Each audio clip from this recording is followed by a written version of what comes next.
പക്ഷേ നമ്മുടെ തെരഞ്ഞെടുപ്പിൻ്റെ ഫലമെല്ലാം കഴിഞ്ഞു. ഇപ്പോൾ അതിൻ്റെ കൂട്ടലും കിഴിക്കലും കണക്കെടുപ്പുകളും വിശകലനങ്ങളും നടന്നുകൊണ്ടിരിക്കുക. പക്ഷേ നമ്മുടെ മാധ്യമങ്ങളിലാകെ നിറയുന്നത് രാഹുൽ ഗാന്ധി കോൺഗ്രസ് വലിയ വിജയം നേടിയെന്നാണ്. മാധ്യമങ്ങളൊക്കെ രാഹുലിനെ കൊണ്ടാടുകയാണ്. കോൺഗ്രസും അല്ലെങ്കിൽ ഇന്ത്യ മുന്നണിയും രാഹുൽ എന്തോ വലിയൊരു ജയന്റ് കില്ലറിനെ പോലെ പ്രസൻറ്റ് ചെയ്യുന്നുണ്ട്. പക്ഷെ രാഹുൽ കോൺഗ്രസ് പാർട്ടി ഇത്ര വലിയ വിജയം നേടിയിട്ടുണ്ടോ? ഇപ്പോൾ ഡാറ്റ ഒക്കെ നോക്കുമ്പോൾ എനിക്ക് സംശയമുണ്ട്. ഞാൻ ചില ഡാറ്റകൾ പറയാം, നമ്മുടെ പ്രേക്ഷകരും കൂടെ ശ്രദ്ധിക്കുക. കോൺഗ്രസ് ഈ തെരഞ്ഞെടുപ്പിൽ മത്സരിച്ചത് ആകെയുള്ള 543 സീറ്റുകളിൽ 328 സീറ്റുകളിലാണ് കോൺഗ്രസ് പാർട്ടി മത്സരിച്ചത്. ജയിച്ചത് വെറും 99 സീറ്റുകളിലാണ്. 1/3 സീറ്റുകളിൽ പോലും ജയിച്ചില്ല. അപ്പോൾ അതൊരു പാർട്ടിയുടെ രാഷ്ട്രീയ വിജയം എന്ന് എങ്ങനെ പറയാൻ പറ്റുന്ന ഒന്നാമത്തെ ചോദ്യം. പിന്നെ ഈ അവരുടെ മുന്നണി 20 പ്രാദേശിക പാർട്ടികളുണ്ട് കോൺഗ്രസിൻ്റെ കൂടെ, അതിശക്തരായ പാർട്ടികൾ. ഇപ്പോൾ TMC, തമിഴ്നാട്ടിൽ DMK എന്നൊക്കെ പറയുന്ന സംസ്ഥാന രാഷ്ട്രീയത്തിലെ അതിപ്രബലരായ രാഷ്ട്രീയ പാർട്ടികൾ ഉൾപ്പെടെ 20 പാർട്ടികളുടെ മുന്നണി ഉണ്ടായിട്ടും 233 സീറ്റുകൾ മാത്രമാണ് കിട്ടിയത്. മത്സരിച്ചത് 10 വർഷം ഭരിച്ചുകൊണ്ടിരിക്കുന്ന ഒരു സർക്കാരിനെതിരെയാണ്. സർക്കാർ വിരുദ്ധമായ ഒരു ട്രെൻഡ് സ്വാഭാവികമായി ഉണ്ടാകാവുന്ന അനുകൂല രാഷ്ട്രീയ കാലാവസ്ഥ കൂടിയുണ്ട്. എന്നിട്ടാണ് 328 സീറ്റുകളിൽ മത്സരിച്ച് 99 സീറ്റുകളിലും 543 സീറ്റുകളിൽ അതിപ്രബലരായ പ്രാദേശിക പാർട്ടികളുമായി ചേർന്ന് മത്സരിച്ചിട്ട് 233 സീറ്റുകളും കേവല ഭൂരിപക്ഷത്തിനും പിന്നെയും 10-40 സീറ്റുകളുടെ കുറവിലാണ് ഇന്ത്യ മുന്നണി വന്നു നിൽക്കുന്നത്. ഇനി ഇപ്പുറത്തേക്ക് നോക്കുക, BJPയും കോൺഗ്രസും തമ്മിൽ ഏറ്റുമുട്ടിയത് 217 സീറ്റുകളിലാണ് നേരിട്ട്. കൈപ്പത്തിയും താമരയും അതിൽ 153 സീറ്റുകളിലും വിജയിച്ചത് BJPയാണ്. അതായത് ആകെ ഇവർ തമ്മിൽ മത്സരിച്ചതിൻ്റെ 70% സീറ്റുകളും BJP നേടി ജയിച്ചു. ഇനി BJPക്ക് ഘടകകക്ഷികൾക്ക് ഉൾപ്പെടെ NDAക്ക് കിട്ടിയത് 240 സീറ്റുകളാണ്. 240 സീറ്റുകളിൽ BJPക്ക് കിട്ടിയത് 240 സീറ്റുകൾ, 291 സീറ്റുകൾ. 240 സീറ്റുകൾ BJP നേടി. BJPയുടെ ഘടകകക്ഷികൾ ആരൊക്കെയാണ്? 14 പാർട്ടികളാണ്. 14 പാർട്ടികളിൽ ആന്ധ്രാപ്രദേശിലെയും ബീഹാറിലെയും ഒഴിച്ചാൽ ബാക്കിയൊക്കെ ചെറിയ പാർട്ടികളാണ്. കേരളത്തിൽ BDJS എന്ന് പറയുന്നത് പോലെ മറ്റ് സംസ്ഥാനങ്ങളിൽ ചെറിയ പാർട്ടികളുടെ ചിറകുകളേറിയാണ് NDA മുന്നണി മത്സരിച്ചത്. അപ്പോൾ എന്നിട്ടാണ് അവർ ഈ 291 എന്ന് പറഞ്ഞ നമ്പറിലേക്ക് എത്തി നിൽക്കുന്നത്. ഇനി മാത്രമല്ല, ഈ തെരഞ്ഞെടുപ്പിനൊപ്പം നടന്നിട്ട് വലിയ വാർത്തയാവാതെ പോയ ഒരു വാർത്തയുണ്ട്. ആന്ധ്രാപ്രദേശ് തോറ്റു, കോൺഗ്രസിന് ഭരണം കിട്ടിയില്ല. അരുണാചൽ പ്രദേശ് കോൺഗ്രസിന് ഭരണം കിട്ടിയില്ല. ഒഡീഷ കോൺഗ്രസ് ഭരണത്തിന് വേണ്ടി ശ്രമിച്ചതാണ്, ഭരണം കിട്ടിയില്ല. സിക്കിം ഭരണം കിട്ടിയില്ല. 4 സംസ്ഥാനങ്ങളിൽ കോൺഗ്രസിന് ഭരണത്തിൻ്റെ 7 അയലത്ത് വരാനും പറ്റിയില്ല. അപ്പോൾ പാർലമെന്റ് തെരഞ്ഞെടുപ്പിലേക്ക് ഇത്രയും പ്രബലരായ പ്രാദേശിക കക്ഷികളെ കൂട്ടിയിണക്കിയിട്ടും 333 സീറ്റ് കൂട്ടായും 99 സീറ്റുകൾ ഒറ്റയ്ക്കും നേടാൻ മാത്രമേ കഴിഞ്ഞുള്ളൂ. 4 സംസ്ഥാനങ്ങളിൽ ഭരണത്തിൻ്റെ 7 അയലത്ത് പോലും അടുക്കാനും കഴിഞ്ഞില്ല. എന്നിട്ടും ഇത് വലിയ വിജയമാണ് എന്ന് ആഘോഷിക്കുന്നത് എന്തുകൊണ്ടാണ്? എനിക്ക് തോന്നുന്നത് ഇതൊരു പോസ്റ്റ് പോൾ ഓപ്പർച്യൂണിറ്റീസ് ആണ്. നമ്മുടെ മീഡിയ തെരഞ്ഞെടുപ്പിൻ്റെ തലേന്ന് വരെ, എനിക്ക് തോന്നുന്നു തെരഞ്ഞെടുപ്പിൻ്റെ കൗണ്ടിങ്ങിൻ്റെ തലേന്ന് വരെ കോൺഗ്രസ് പാർട്ടി പോലും ഇങ്ങനെ ഒരു അനാലിസിസ് നടത്തിയിട്ടില്ല. അവർ ചില പ്രതീക്ഷ വെച്ചിരുന്നു ചില സ്റ്റേറ്റുകളിലൊക്കെ എന്നൊഴിച്ചപ്പോൾ തമിഴ്നാടിന് നല്ല ആത്മവിശ്വാസം ഉണ്ടായിരുന്നു അന്ന് തന്നെ. അത് കോൺഗ്രസിൻ്റെ ഗുണം കൊണ്ടല്ല, പ്രാദേശികമായ ഇപ്പോൾ TDP ഈ പറഞ്ഞ പോലെ ഇപ്പോൾ ആന്ധ്രയിൽ പുലർത്തുന്നത് പോലെ ഉള്ള ആത്മവിശ്വാസം ഉണ്ടായിരുന്നു. ഈ ആരാണ് യഥാർത്ഥത്തിൽ ഇതിലിപ്പോൾ സാറ് പറഞ്ഞൊരു പ്രധാനപ്പെട്ട പ്രശ്നം തന്നെയാണ്.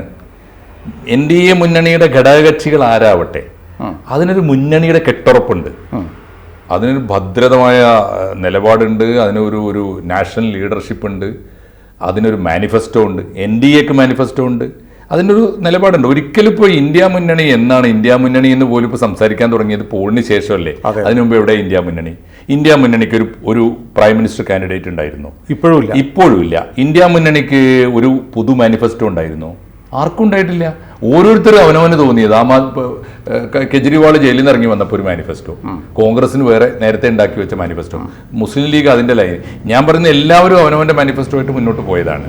അതുകൊണ്ട് കോൺഗ്രസ് ഒരു മുന്നണിയെ നയിച്ചൊരു തെരഞ്ഞെടുപ്പായിരുന്നില്ല ഇത്. മാത്രമല്ല, ഈ അവസ്ഥയിലേക്ക് വരുമെന്ന് പോലും ഈ ഒരു അവസ്ഥയിലെങ്കിലും കോൺഗ്രസ്സിന് ഒരു നില മെച്ചപ്പെടുത്തി മുന്നോട്ട് വരാൻ പറ്റുമെന്ന് അവർ പോലും പ്രതീക്ഷിച്ചിട്ടില്ല. പിന്നെ പ്രതീക്ഷ എവിടെ ഉണ്ടായത്? പ്രതീക്ഷ ഒന്ന്, നരേന്ദ്രമോദിയും നരേന്ദ്രമോദിയുടെ സർക്കാരും NDAയും പുലർത്തിയ അപാരമായ ആത്മവിശ്വാസമാണ്. ആ ആത്മവിശ്വാസത്തിൽ തളർന്ന് ഏറെക്കുറെ തകർന്ന് അസ്തപ്രജ്ഞരായി ഒരു പ്രതീക്ഷയുമില്ല നിൽക്കുകയായിരുന്നു ഇന്ത്യ മുന്നണി. അതാണ് യഥാർത്ഥത്തിൽ. പക്ഷെ തകർന്നു ഇപ്പോൾ അവർക്ക് കിട്ടിയ ഒരു ചെറിയ തുരുമ്പ് ചീട്ട് പോലും വലിയ ശക്തിയുള്ള കയറായി മാറുന്നത് ഈ ഒരു ആത്മവിശ്വാസത്തിൽ തകർത്ത് വന്നപ്പോഴല്ല. ഈ ശക്തിയുള്ള കയർ എന്ന് പറഞ്ഞപ്പോൾ ഞാൻ ഈ 99 സീറ്റ് നേടിയ കോൺഗ്രസിന് ശക്തിയുള്ള സംസ്ഥാനങ്ങളിൽ കിട്ടിയ സീറ്റുകളുടെ കൂടെ പറയാം. കേരളത്തിൽ 14, കർണാടകത്തിൽ 9. കർണാടകത്തിൽ ഭരണം പിടിച്ച BJP നിന്ന് ഭരണം പിടിച്ചെടുത്ത സ്റ്റേറ്റിൽ 9 സീറ്റുകളെ കിട്ടിയുള്ളൂ.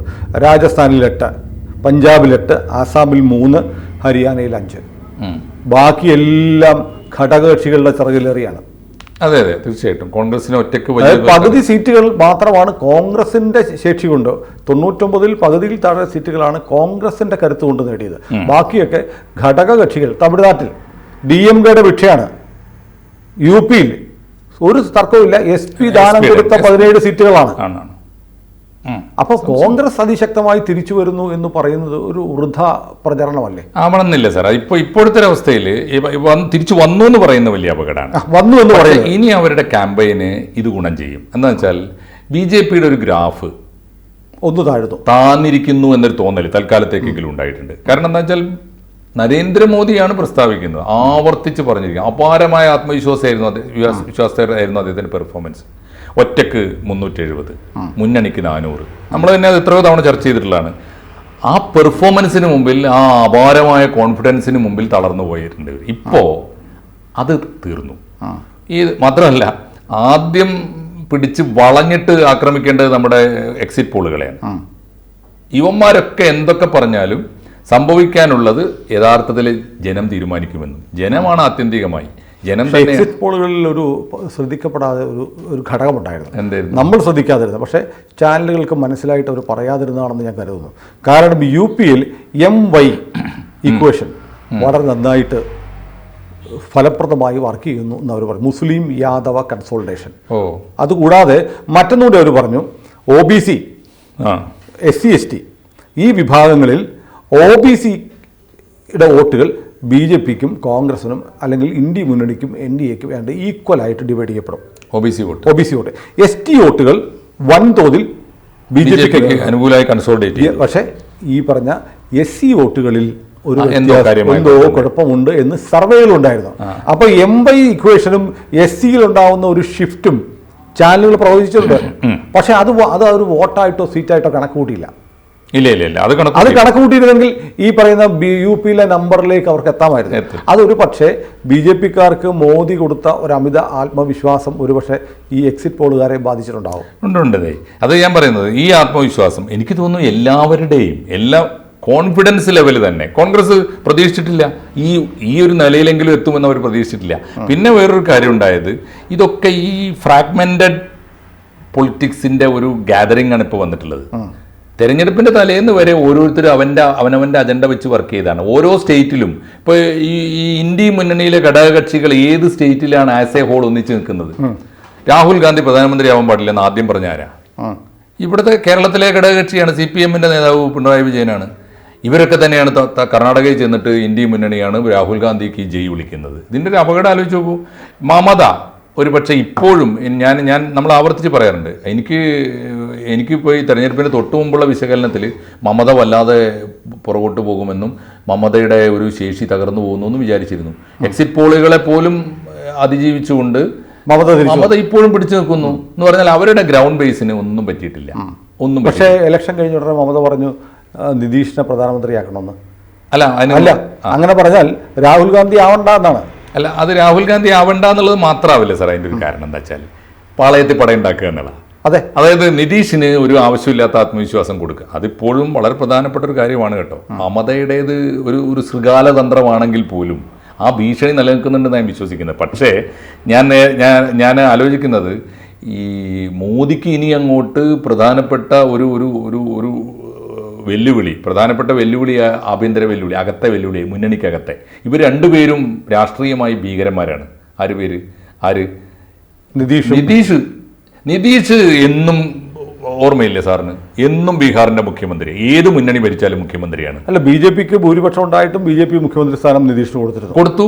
അത് രാഷ്ട്രീയ മാന്യതയാണ്. രാഷ്ട്രീയമായി വലിയ മാന്യതയാണ്. ആ മാന്യത ചവിട്ടി തെറിപ്പിച്ചിട്ട് പോയി നിതീഷ്. തിരിച്ചിട്ട് പോയല്ലോ. ഇനി നോക്കിക്കോ, ഇന്ത്യൻ രാഷ്ട്രീയത്തിലെ നമുക്ക് ഓർക്കാം, ഇന്ത്യൻ രാഷ്ട്രീയത്തിൽ വലിയ തലവേദന ഉണ്ടാക്കാൻ സാധ്യതയുള്ള ഒരാളാണ് നിതീഷ്. ഇപ്പൊ വെറുതെ അല്ല അയാൾ അഡ്വാൻസ് ആയിട്ട് ചെന്നിട്ട്, അതും ബീഹാറിലെ BJP ഒട്ടും പരിഗണിക്കാതെ പോയി. കണ്ടോ, ബീഹാറിലെ BJP ഒട്ടും പരിഗണിക്കാതെ നിതീഷ് ചെന്നിട്ട് അത് കാണാൻ പോലും പോയിട്ടില്ല. നേരെ ചെന്നിട്ട് മോദി. അങ്ങനെയല്ലേ വേണ്ടത്?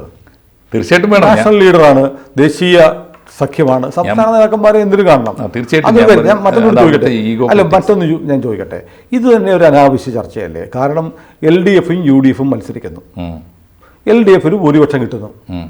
ഉടനെ സ്പെക്കുലേറ്റീവ് സ്റ്റോറി, LDF-ലെ CPI അവരും കൂടി ഇങ്ങോട്ട് മാറിയാൽ ഭരണം കിട്ടത്തില്ല, അവരുടനെ സമ്മർദ്ദ തന്ത്രം ഉണ്ടാക്കും എന്നൊക്കെ പറയുന്നത് വല്ല ലോജിക്കുണ്ടോ? ഇപ്പോൾ CPM-ന് ഇപ്പോൾ നോക്കൂ, 61 സീറ്റേ ഉള്ളൂ. BJP-ക്ക് CPI-ക്ക് 17 സീറ്റുണ്ട്, മാണിക്ക് 5 സീറ്റുണ്ട്. മാണിയെയും CPI-യും പേടിച്ച് വറച്ചാണോ പിണറായി ഭരിക്കുന്നത്? അല്ല, അത് കേരളത്തിലെ ചിത്രമല്ല സർ, നാഷണൽ ചിത്രം. ഇതിന് സമാനമായ ചിത്രങ്ങൾ ഇന്ത്യൻ രാഷ്ട്രീയത്തിലെ കക്ഷിബലം ഏതാണ്ട് ഇങ്ങനെ ഫ്ലെക്സിബിളായി വന്ന സാഹചര്യത്തിലൊക്കെ വലിയ കുതിര കച്ചവടം. ഫ്ലെക്സിബിളായ ഘടകങ്ങളിൽ പ്രധാന രാഷ്ട്രീയ കക്ഷി ഭരണത്തിൽ കയറാൻ പോകുന്ന പ്രധാന കക്ഷിക്ക് ഇത്രയും കംഫർട്ടബിൾ സീറ്റ് ഉണ്ടായിരുന്നില്ല. 240 സീറ്റ് ചെറിയ സീറ്റല്ല. അല്ല, തീർച്ചയായും ചെറിയ സീറ്റല്ല. അപ്പോൾ ഇതിനകത്ത് ഇപ്പോൾ നോക്കൂ, ഈ 12 സീറ്റുള്ള നിതീഷ് കുമാറും 16 സീറ്റുള്ള ചന്ദ്രബാബു നായിഡു പോയാലും BJP സർക്കാർ ഭരിക്കും. BJP-ക്ക് ഭരിക്കാനുള്ള ഭൂരിപക്ഷം പിന്നെ എങ്ങനെ? അല്ല, ഇവർ രണ്ടാണ് പ്രബല കക്ഷികൾ. 28 സീറ്റുകൾ അവരെ പോയാലേ ചന്ദ്രബാബു നായിഡുവിനും നിതീഷിനും കൂടെ 28 സീറ്റുകളുണ്ട്. 28 സീറ്റുകൾ മൈനസ് ചെയ്താലും NDA-ക്ക് ഭരിക്കാം. പറ്റൂല. എങ്ങനെ? 272 അല്ലേ സർ മാജിക്കൽ നമ്പർ? എത്ര വരും? കൂട്ടി നോക്കൂ. 333 കൂടെ 28 കൂടെ കൂട്ടൂ, എത്ര വരും? അപ്പൊ അങ്ങനെ വന്നാൽ തന്നെ ഞാൻ പറയുന്നപ്പോ 240 അല്ലേ BJP? ആയിക്കോട്ടെ, 242 സീറ്റ് വേണം. 231 പ്ലസ് 28 എത്രയാണ്? 250, 61 സീറ്റുകളെ വന്നു. 10 സീറ്റുകളുടെ ഭൂരിപക്ഷം അപ്പോഴുണ്ട് BJP-ക്ക്, NDA-ക്ക് ഉണ്ട്. ഭരണം പോവില്ല. അപ്പോഴത്തേക്ക് ഭരണത്തിൽ ഇരിക്കുന്ന ഒരു കക്ഷി ഇവർ രണ്ടുപേര് പോയാലും ബാക്കിയുള്ളത് ശിവസേനയാണ്. പോവില്ല, ശിവസേന പോവില്ല, ഷിൻഡെ പോവില്ല ഒരു കാരണവശാലും. അപ്പം ഈ പറയുന്നത് പോലെ നിതീഷ് കുമാറും ചന്ദ്രബാബു നായിഡുവും കൂടെ തോക്ക് ചൂണ്ടി ഭീഷണിപ്പെടുത്തും എന്നൊക്കെ പറയുന്നത് വെറുതെയാണ്. ആ നമ്പർ ഇല്ല. കാരണം ഈ ഭരണത്തിൽ എന്തായാലും കയറാൻ പോകുന്ന മോദിയാണ്.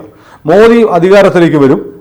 ഇവർ രണ്ടും പോയാലും ഭരണത്തിൽ BJP തന്നെ തുടരും എന്നുള്ളതുകൊണ്ട് ഇപ്പുറത്തേക്ക് ഓട്ടോമാറ്റിക്കലി ഇവരെ അങ്ങോട്ട് പിടിക്കാന്നുണ്ടെങ്കിൽ, പണ്ട് ലൂസിഫർ സിനിമയിൽ പറയുമ്പോൾ അപ്പുറത്തും ഒരാളുണ്ടെന്ന് ഓർമ്മ വേണമെന്ന് ബൈജു പറയുന്നൊരു സീനുണ്ട്. അതുപോലെ അപ്പുറത്തും ഒരാളുണ്ടാവും. ഇനി മറ്റൊന്നും ഞാൻ പറയട്ടെ, നമ്മളല്ലേ സാർ മാഷേ നമ്മൾ ഈ ഇലക്ഷൻ വോട്ട് പെട്ടി തുറന്നപ്പോൾ ഞെട്ടിയത്? മോദിക്കും അമിത്ഷായ്ക്കും ഇത് സൂചനയൊന്നും ഇല്ലായിരുന്നു എന്ന് നമ്മൾ വിശ്വസിക്കാമോ? രാജ്യത്തെ ഇന്റലിജൻസ് സംവിധാനം മുഴുവനുള്ള കേന്ദ്ര നേതൃത്വത്തിന്, കേന്ദ്ര ഭരണകക്ഷിക്ക് ചില സൂചനകൾ ഉണ്ടായിരുന്നിരിക്കാം. വളരെ മുമ്പേ അവരുടെ സ്ട്രാറ്റജി, ചില കാഷ്വാലിറ്റീസ് വന്നാൽ എങ്ങനെ മാനേജ് ചെയ്യാൻ വേണം കരുതാൻ.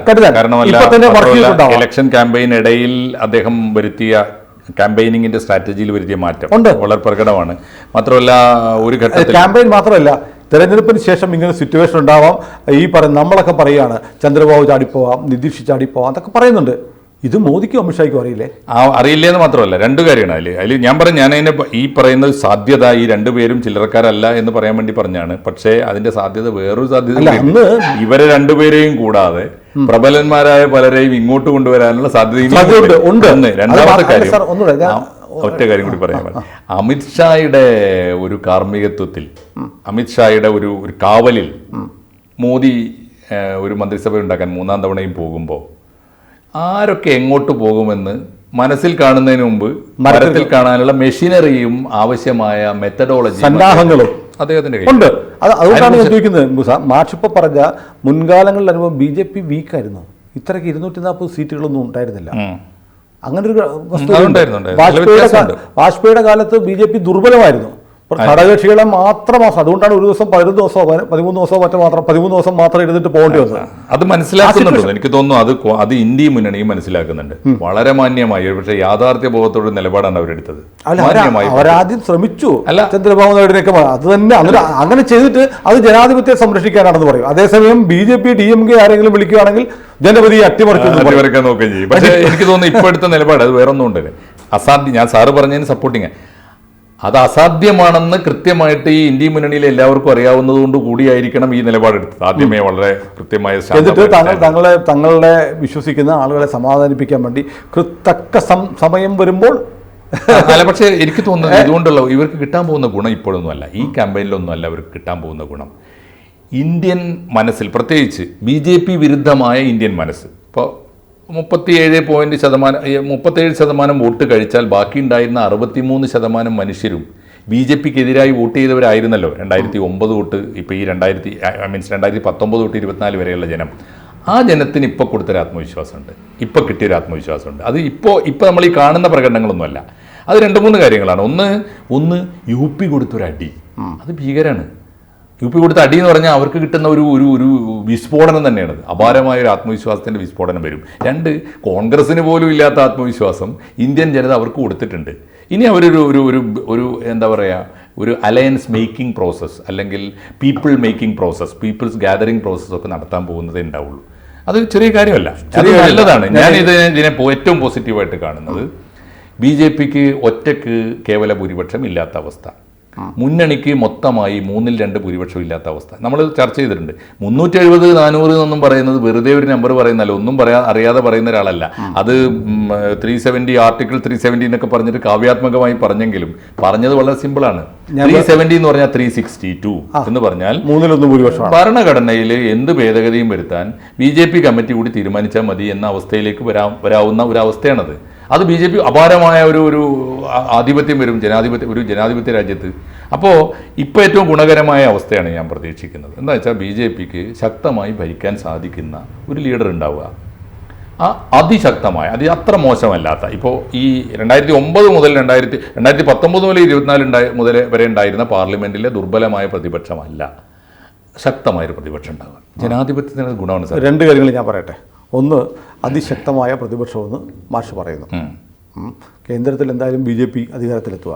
തീർച്ചയായിട്ടും ഇന്ത്യ മുന്നണിയുടെ കൂടെ നിൽക്കുന്ന രാഷ്ട്രീയ പാർട്ടികൾ 11ാം വർഷത്തിലേക്ക് ഭരണത്തിൻ്റെ സൗകര്യങ്ങളില്ലാതെ പോവുകയാണ്. 5 വർഷം കൂടി കാഷ്വാലിറ്റീസ് ഒന്നും ഉണ്ടായില്ല. 5 വർഷം കൂടി ഭരണത്തിൻ്റെ തണലില്ലാതെ നിൽക്കണം. അതിനിടയ്ക്ക് പഴയ പോലെ ഇവരുടെ ഒരുപാട് കാര്യങ്ങൾ അലമാരകളിൽ അസ്ഥികൂടങ്ങളിൽ ഇരിപ്പുണ്ട്, അതൊക്കെ പുറത്തോട്ട് വരും. എന്തൊക്കെയാണെങ്കിലും അത്തരം കാര്യങ്ങളിലൊന്നും ഒരു വിട്ടുവീഴ്ച ഉണ്ടാവില്ല. EDയും IT ഒക്കെ വീണ്ടും സജീവമായിട്ട് തന്നെ ഉണ്ടാവും. അതിനിടയ്ക്ക് ഈ നമ്പറിൽ വ്യത്യാസം വരില്ല എന്ന് മാഷ് കരുതുന്നുണ്ടോ? നമ്പറുകളിൽ വ്യത്യാസം വരാം. ഇന്ത്യൻ പൊളിറ്റിക്സിൽ എപ്പോഴും വ്യത്യാസം വരാം. മാത്രമല്ല അതിന്റെ വിദഗ്ധന്മാരാണ് ഞാൻ പറയുന്നു 3 മാസത്തിനുള്ളിൽ കക്ഷികളുടെ എണ്ണം കൂടുന്ന പറയുന്നത്. കക്ഷികളുടെ എണ്ണം കൂടും, പല രാഷ്ട്രീയ പാർട്ടികളും പിളർന്നേക്കാം, നമ്പർ കൂടും, BJPയുടെ പിന്തുണ കൂടിയേക്കാം, BJPയുടെ പിന്തുണ കൂടാ. മറിച്ച് ഇനി മറ്റൊന്ന് മാഷ് പറഞ്ഞത് കാര്യമുണ്ട്, BJPക്കെതിരെ വോട്ട് ചെയ്യുന്ന പ്രബലരായ ഒരു ജനവിഭാഗം പെർസെൻറ്റേജ് കൂടുമ്പോൾ BJP കുറവാണ്. കേരളത്തിൽ അങ്ങനെ തന്നെയാണ്. BJPക്ക് പിണറായി വിജയനെതിരെ വോട്ട് ചെയ്ത ആളുകൾ BJPയുടെ UDFന്റെ കൂട്ടുവാണെങ്കിൽ പെർസെൻറ്റേജിൽ മഹാഭൂരിപക്ഷം ഇടതുപക്ഷ സർക്കാരിനെതിരാണ്. ഇന്ത്യയിൽ എല്ലായിടത്തും അങ്ങനെയാണ്. പെർസെൻറ്റേജ് അല്ല, സീറ്റുകളുടെ എണ്ണമാണ് ഇന്ത്യയിൽ ഭരണകക്ഷിയെ തീരുമാനിക്കുന്നത്. പെർസെൻറ്റേജ് അല്ല. അപ്പൊ പെർസെൻറ്റേജ് BJPക്ക് കുറവാണ്, പെർസെൻറ്റേജ് മുഴുവൻ BJP എതിർക്കുന്നവരാണെന്ന് പറഞ്ഞാൽ ഇന്ത്യയിലെ എല്ലാ സ്റ്റേറ്റിലും അങ്ങനെയാണ്. അത് BJP ജയിക്കുമ്പോൾ മാത്രം BJPക്ക് 35 അല്ലെങ്കിൽ 40 കിട്ടിയുള്ളൂ, 60% ഇപ്പുറത്താണ് എന്ന് പറയുന്നത് വെറുതെ പറയാവുന്നേ ഉള്ളൂ. നമ്മുടെ സിസ്റ്റമേ അതല്ല. അപ്പോ ഇപ്പൊ അല്ല, അവർക്ക് ഇപ്പൊ മാഷ് പറഞ്ഞത് ഇപ്പം BJPക്കെതിരെ വോട്ട് ചെയ്ത അല്ലെങ്കിൽ BJPക്ക് വോട്ട് ചെയ്യാത്ത വലിയൊരു പെർസെൻറ്റേജിന് ആത്മവിശ്വാസം കൂടും എന്ന്. മാഷ് ഇപ്പുറത്ത് BJP ആണ്. അടുത്ത 5 വർഷം ഈ അടിയിൽ നിന്ന് എങ്ങനെ കരകയറാമെന്നുള്ള തീരുമാനങ്ങളും ആളുകളും BJP ഇന്ന് തുടങ്ങിയിട്ടുണ്ടാവും. ഇനി മറ്റൊന്ന് അവർ ഇന്ന് ആരംഭിച്ചിട്ടുണ്ട്. അല്ലാതെ ഇവരൊക്കെ ചെയ്യുന്ന, ഇവർക്ക് കഴിഞ്ഞ തെരഞ്ഞെടുപ്പിന് തൊട്ട് മുമ്പ് ഒരു മുന്നണി പോലും ഉണ്ടാക്കാൻ കഴിയാത്തവരാണ് ഇന്ത്യ മുന്നണി.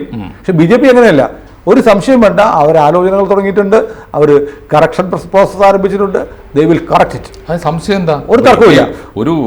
ഒരു രാഷ്ട്രീയ പാർട്ടിയുടെ കെട്ടുറപ്പ് ഭദ്രത, ശക്തി എന്ന നിലക്ക് BJP വെല്ലാൻ ഇപ്പോൾ ഇന്ത്യയിൽ ആരുമില്ല. BJP ഇപ്പോൾ ഒരു മുറിവേറ്റ സിംഹമാണ് അല്ലേ? മുറിവേറ്റ ഒരു മുറിവ് വെച്ചിട്ടുണ്ട്. ആ മുറിവ് ഹീൽ ചെയ്യണം, വർദ്ധിത വിവരത്തോടെ തിരിച്ചു വരാം. ഇനി മറ്റൊന്നുകൂടെ ഞാൻ പറയാം. ഇപ്പം മാഷ് പറഞ്ഞൊരു ലോജിക് ഉണ്ടല്ലോ, ഈ ഭരണഘടനാ ഭേദഗതിയിൽ സാധ്യമല്ലെന്ന്. ഭൂരിപക്ഷം ഉണ്ടാക്കണം. അല്ല, ഭൂരിപക്ഷം ഉണ്ടാക്കേണ്ടത് പാർലമെന്റിലാണ്. പാർലമെന്റിൽ ഭൂരിപക്ഷം. രാജ്യസഭയിൽ നോക്കൂ, 4 സ്റ്റേറ്റോടെ BJP പിടിച്ചു. രാജ്യസഭയിൽ ഇപ്പോൾ BJPക്ക് സിംഗിൾ ലാർജസ്റ്റ് ഭൂരിപക്ഷം ഉണ്ട്. ഇന്ത്യക്ക് ഭൂരിപക്ഷം ഉണ്ടായി കഴിഞ്ഞു. ഓൾറെഡി ഉണ്ടായി. പുതിയ പാർലമെന്റിലെ പുതിയ അസംബ്ലിയിലെ ഒഡീഷ, അരുണാചൽ പ്രദേശ്, സിക്കിം എല്ലാം കൂടെ വരുമ്പോൾ നേരത്തെ രാജ്യസഭയിൽ നല്ല ഭൂരിപക്ഷം. കഴിഞ്ഞ പാർലമെന്റിൽ ലോകസഭയിൽ ഭൂരിപക്ഷം ഉണ്ടാവുകയും രാജ്യസഭയിൽ ഭൂരിപക്ഷം ഇല്ലാതിരിക്കുകയും ചെയ്ത സാഹചര്യമാണെങ്കിൽ ആ ചിത്രം നേരെ മറിഞ്ഞു. ലോകസഭയിൽ ഭൂരിപക്ഷത്തിന് ആരെയെങ്കിലും ഒക്കെ കൂട്ടി ഭൂരിപക്ഷം ഉണ്ടാക്കാനും BJP കഴിയും. അത് ചെയ്തപോലെ. അല്ല, അത് എനിക്ക് തോന്നുന്നത് അതായിരിക്കില്ല ഇനി ചെയ്യാൻ സാധ്യത. അല്ല, അത് മാത്രമല്ല, മറ്റൊന്നുകൂടി പറയാം. നോൺ ഇന്ത്യ സർക്കാരുകളുടെ എണ്ണവും കൂടി. അതൊക്കെ കൂടി അല്ലേ? അപ്പൊ അങ്ങനെ വരുമ്പോൾ BJPക്ക് നമ്പർ ഓഫ് സീറ്റ്സിൽ ഒരു സെറ്റ് ബാക്ക് ഉണ്ടായെങ്കിലും നമ്പർ ഓഫ് സ്റ്റേറ്റ്സിൽ അവരുടെ ക്യാൻവാസ് വലുതായി. ഇനി നോക്കൂ, കർണാടകയിൽ 25-ൽ 19 സീറ്റുകൾ നേടി. 19 സീറ്റുകൾ കർണാടകയിൽ 19 സീറ്റുകൾ നേടി. അപ്പോൾ BJP അവിടെ ഭരണം കിട്ടിയ അവിടെ ഇപ്പൊ തന്നെ ആഭ്യന്തര കുഴപ്പങ്ങൾ ആരംഭിച്ചു കഴിഞ്ഞു നിലവിലുള്ള സർക്കാർ. അതുമല്ല, BJPയെ സഹായിച്ചു നിന്ന JDS-ലൊക്കെ ഈ പറഞ്ഞ വൃത്തിയായിട്ട് ഒരുപാട് കേസുകളൊക്കെ വന്ന സമയത്താണ്. എന്നിട്ട് പോലും അത്രയും സീറ്റ് നേടാൻ. അപ്പോൾ ഈ പറഞ്ഞ പോലെ അങ്ങനെ BJPക്ക് വലിയ സെറ്റ് ബാക്ക് ഒന്നും പറയണ്ട. ഇപ്പൊ ഞാനിപ്പോഴും പറയുന്ന ഒരു മുറിവേറ്റ ഒരു സിംഹത്തെ പോലെ BJP നിൽക്കുക. അല്ല, ആരും മുറിവേൽപ്പിച്ചതല്ല. എനിക്ക് തോന്നുന്നു എവിടെയാണ് പാളിച്ച പറ്റിയത്, ഈ മുന്നോട്ടുള്ള പോക്കിൽ കാലിടറിയത് എവിടെയാണ് എന്ന് പഠിക്കാനാണ് ശ്രമിക്കേണ്ടത്. മാത്രമല്ല, ഈ പറഞ്ഞ പോലെ BJP ഇന്നലെ ഒരു ചാനൽ ചർച്ചയിൽ ഒരാൾ പറയുന്നുണ്ട്, ഇനി പണ്ടത്തെ പോലെ ഗവർണർമാരെ ഒന്നും BJP അഴിച്ചുവിടില്ല. എന്ത് ഗവർണർമാർ ചെയ്തുകൊണ്ടിരിക്കുന്ന പണി തന്നെ ചെയ്യും. അതും ഈ ഇലക്ഷനുമായിട്ട് എന്താ ബന്ധം? അല്ല, ഗവർണർമാർ ഇപ്പോൾ BJP നിയമിക്കുന്ന ഗവർണർമാർ അവരുടെ പൊളിറ്റിക്സിലൊക്കെ ഉണ്ടാവും. നമ്മുടെ ചാനൽ ചർച്ചയിൽ ഓരോ ആളുകൾ തട്ടിവിടുകയാണ്. ഭരണഘടനാപരമായി BJPക്ക് വലിയ ബാധ്യതയാണ്, ഭൂരിപക്ഷമില്ല. ആര് പറഞ്ഞു ഭൂരിപക്ഷം ഇല്ലെന്ന്? ഇതൊക്കെ ഈ പറയുന്ന ആളുകൾ ഭൂരിപക്ഷം സാങ്കേതികമായ ഭൂരിപക്ഷമാണ് പറയുന്നത്. അല്ല, ഇതിലിപ്പോൾ ഇത്രയേ ഉള്ളൂ സാറേ. ഞാൻ പറയുന്നത് 400 സീറ്റ് എന്ന് പറയുന്നത്, അല്ലെങ്കിൽ 272 കഴിഞ്ഞ് 10 സീറ്റ് കൂടുതലില്ലാതെ ഇവിടെ 5 വർഷം തികച്ച പ്രധാനമന്ത്രിമാരുണ്ട്. ഇപ്പം ഞാൻ ചോദിക്കുന്നത് അതാണ് ഞാൻ പറയുന്നത്. അതുകൊണ്ടാണ് ഈ കുതിരക്കച്ചവടവും ഈ ആടിക്കളിയും കാലുമാറ്റവും ഒക്കെ പ്രതീക്ഷിക്കാവുന്ന ഒരു ഇന്ത്യയല്ല മോദിയുടെ പ്രധാനമന്ത്രി ആയിരിക്കുമ്പോൾ. മോദി പ്രധാനമന്ത്രിയായിരിക്കുമ്പോൾ 2 തവണ സ്വന്തം ഭൂരിപക്ഷത്തിലും ആത്മവിശ്വാസത്തിലും മുന്നോട്ട് വന്നവരാണ്. ഒറ്റ ചോദ്യം ചോദിക്കട്ടെ, കോൺഗ്രസ് അടുത്ത 5 വർഷവും ഈ 99 MP-മാരെ കോൺഗ്രസ്സുകാരായിട്ട് നിലനിർത്താൻ കഴിയുമോ? ഒരു ഉറപ്പുമില്ല. ഇന്ത്യയിലെ രാഷ്ട്രീയത്തിൽ ഒരു ഉറപ്പുമില്ല. പക്ഷേ അതിനെ എനിക്ക് തോന്നുന്നത് അതിനെയല്ല നമ്മൾ ഇന്ത്യൻ ജനത സ്വാഗതം ചെയ്യും. അങ്ങനെയുണ്ടെങ്കിൽ അതാണ് ജനാധിപത്യമെങ്കിൽ എന്തിന് ഈ മുന്നണി ഭൂരിപക്ഷത്തിലേക്ക് വന്നപ്പോൾ അവിടെ നിന്ന് നിതീഷ് കുമാറിനെയും ചന്ദ്രബാബു നായിഡുവിനെയും അടർത്തി മാറ്റാൻ പറ്റുമെന്ന് രാഹുൽ ഗാന്ധിയുടെ ക്യാമ്പ് ആലോചിച്ചു, പണിയെടുത്തു. തീർച്ചയായിട്ടും അതാണ് ഞാൻ പറഞ്ഞത്. അപ്പൊ തുടക്കം ഇട്ടു കൊടുത്തു. തുടങ്ങി വെച്ചു. ഇന്ത്യ മുന്നണി തുടങ്ങി വെച്ചു. ഒരു മുന്നണിയായി. അത് ഞാനൊരു ഉദാഹരണം പറഞ്ഞു.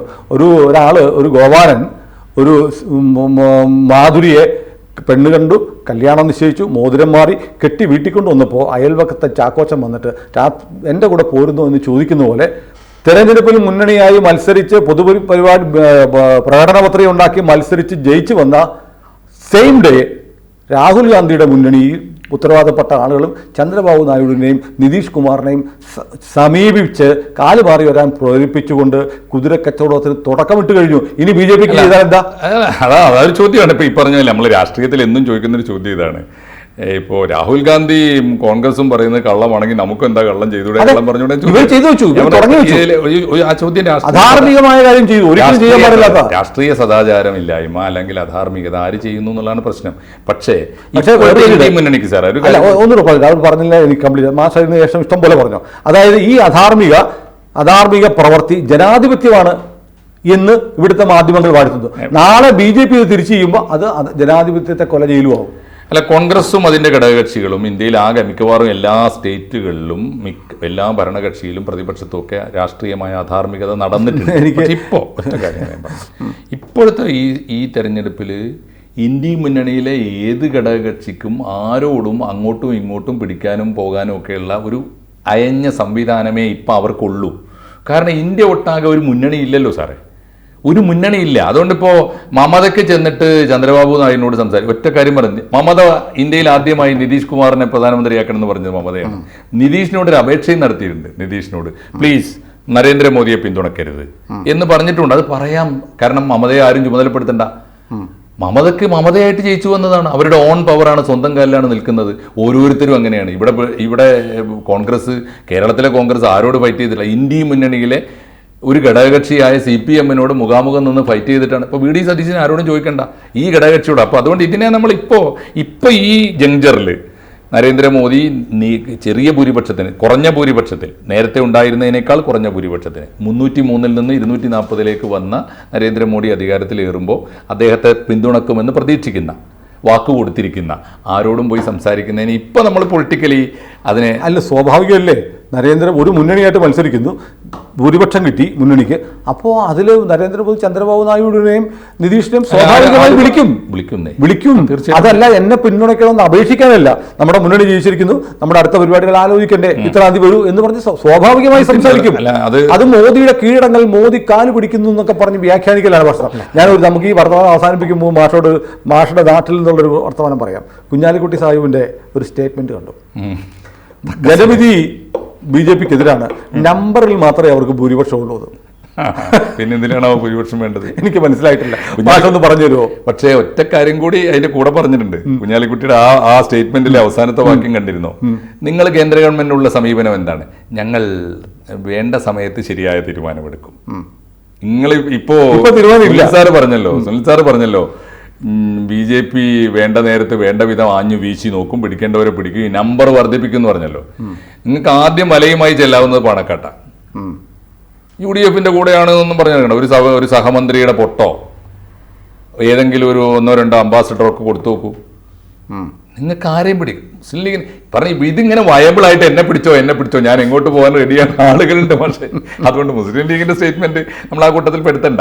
പക്ഷേ ഇത് ഒരു കാര്യം വളരെ ശരിയായിരിക്കുന്നു. കേരളത്തിൽ ഇപ്പോൾ ഈ സാറ് പറഞ്ഞ ഈ പൊളിറ്റിക്സ് ഉണ്ടല്ലോ, ഫ്ലെക്സിബിൾ പൊളിറ്റിക്സ്, വടിയുറച്ച് നിൽക്കാത്ത ഒരു, എന്താ സംശയമുള്ളത്? 11 സീറ്റിൽ ഇപ്പോൾ ഇലക്ഷൻ നടന്നാൽ NDA ജയിക്കുമല്ലോ കേരളത്തിൽ. 11 സീറ്റുകളിൽ സെപ്പറേറ്റ് സംസാരിക്കാം തീർച്ചയായിട്ടും. അതുകൊണ്ട് ഏതായാലും ജനാധിപത്യത്തിൽ നമ്പർ തന്നെയാണ് പ്രധാനം. തീർച്ചയായിട്ടും നമ്പർ ആണല്ലോ ജനാധിപത്യം. കുഞ്ഞാലിക്കുട്ടി സാഹിബ് പറഞ്ഞല്ല, അല്ല, നമ്പർ തന്നെയാണ് ജനാധിപത്യം. നമ്പർ എന്ന് പറഞ്ഞാൽ ജനങ്ങൾ തിരഞ്ഞെടുത്ത ജനപ്രതിനിധികളുടെ നമ്പറാണ്. നമ്പർ ജനാധിപത്യത്തിലെ നമ്പറിൽ മുന്നിൽ, ബഹുദൂരം തന്നെ മുന്നിലാണ് NDA. നോ ഡൗട്ട്, അതിൽ സംശയമൊന്നുമില്ല. പക്ഷേ BJP തന്നെ ആവർത്തിച്ച് ജനങ്ങളോട് പറഞ്ഞ നമ്പർ പ്രതീക്ഷിച്ചിരുന്ന ജനത്തിന്റെ മുമ്പിൽ അത്രത്തോളം എത്താത്തതിന്റെ 20 സീറ്റും ജയിക്കുന്നല്ലേ പിണറായി വിജയൻ പറഞ്ഞിരുന്നത്? അല്ല, പിണറായി വിജയൻ അത് പറഞ്ഞോട്ടെ. ഞാൻ പറയുന്നത് പിണറായി വിജയന്റെ വിശ്വാസ്യതയാണോ നരേന്ദ്രമോദിക്കുള്ളത്? അല്ല, എല്ലാ രാഷ്ട്രീയ പാർട്ടികളും ഞങ്ങൾ മുഴുവൻ സീറ്റും ജയിക്കും, ഞങ്ങൾ തോൽക്കാൻ മത്സരിക്കുന്നത് നമ്മുടെ സുരേന്ദ്രൻ പോലും വയനാട്ടിൽ പറഞ്ഞിട്ടില്ല, ജയിക്കാനാണ് മത്സരിക്കുന്നത്. എല്ലാവരും അങ്ങനെ. സുരേന്ദ്രൻ അവിടെ അത്ഭുതങ്ങൾ കാണിച്ചു കേട്ടോ. 60,000 വോട്ട് ഷെയർ കൂട്ടി 60,000-ഓളം വോട്ടുകളുടെ മുന്നാക്കം കൊണ്ടുപോയി. മാത്രമല്ല, ക്രിസ്ത്യൻ ഭൂരിപക്ഷ മണ്ഡലങ്ങളിൽ, ഭൂരിപക്ഷ ബൂത്തുകളിൽ BJP വല്ലാത്ത മുന്നേറ്റം ഉണ്ടാക്കി. കൂട്ടത്തിൽ നിങ്ങൾ ശ്രദ്ധിക്കേണ്ട ഒരു കാര്യം, വേണമെങ്കിൽ നമുക്ക് വേറെ ചർച്ച ചെയ്യേണ്ട ഒരു വിഷയമാണ്. ഇപ്പോൾ നമ്മൾ മലപ്പുറം പറഞ്ഞല്ലോ, കേരളത്തിൽ BJPക്ക് വോട്ട് കുറഞ്ഞ മണ്ഡലം നിങ്ങൾ 1-2 ഉള്ളൂ. ശ്രദ്ധിച്ചിട്ടുണ്ടോ? നമുക്ക് സെപ്പറേറ്റ് വേറെ സംസാരിക്കാം. കൂടുതൽ വാർത്തകളും വിശേഷങ്ങളും നിങ്ങളിലേക്ക് എത്താൻ ABC മലയാളം സബ്സ്ക്രൈബ് ചെയ്യുക, ബെൽ ബട്ടണും അമർത്തുക.